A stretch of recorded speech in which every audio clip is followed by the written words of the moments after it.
আসসালামু আলাইকুম, welcome my জান্নাত কিচেন। আজকে আমি আপনাদের সাথে মুরগির মাংস ভুনার রান্নার রেসিপি শেয়ার করছি। প্রথমে চুলাতে একটা কড়াই দিয়ে গরম হয়ে আসলে পরিমাণ মতো সয়াবিন তেল দিয়ে দিব। তেলটা গরম হয়ে আসলে বাটা মশলাগুলো দিয়ে দিব। রসুন বাটা,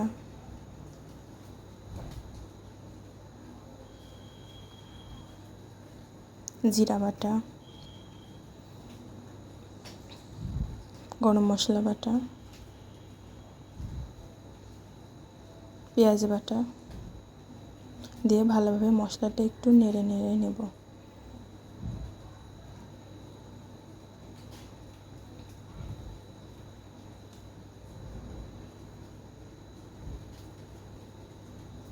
মশলাটা একটু বেশ কিছুক্ষণ নেড়ে নিয়েছে, এবার একটু পানি দিয়ে দেব। পানি দিয়ে আবার একটু নেড়ে কষিয়ে নেব।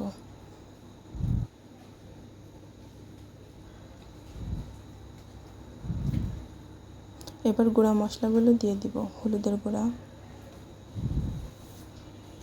ধনিয়া গুঁড়া, মরিচের গুঁড়া,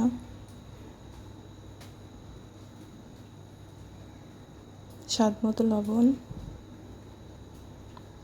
দিয়ে ভালোভাবে নেড়ে কষিয়ে নেব।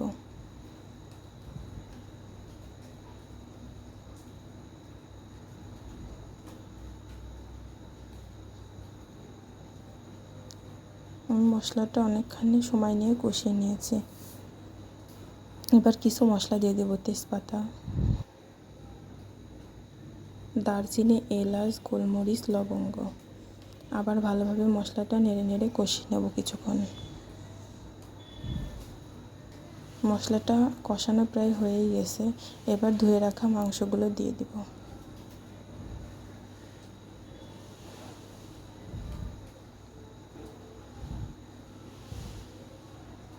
মাংসগুলো সব দিয়ে দিয়েছে। এবার মশলার সাথে নেড়ে মিশিয়ে নেব।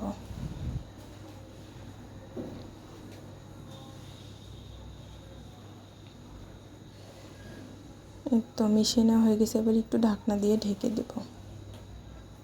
এবার ঢাকনাটা তুলে আবার একটু নেড়ে দেব।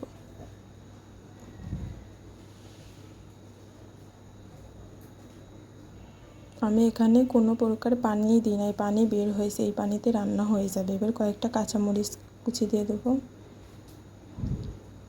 আবার নেড়ে দেব। কাঁচামরিচ দিলে তরকারিতে একটা অনেক সুন্দর ফ্লেভার আসে। এই তো নেড়ে নিয়ে আবার ঢাকনা দিয়ে ঢেকে দেব। এভাবে বেশ কিছুক্ষণ রান্না হবে। আবার ঢাকনা তুলে নেব। আবার একটু নেড়ে দেব।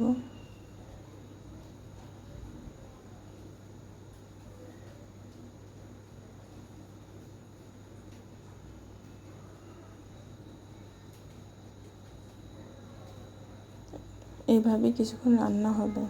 রান্নাটা অনেক সুন্দর হয়ে এসেছে, তরকারির কালারটাও সুন্দর এসেছে। তো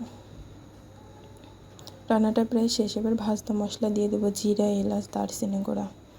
আবার একটু নেড়ে দেব।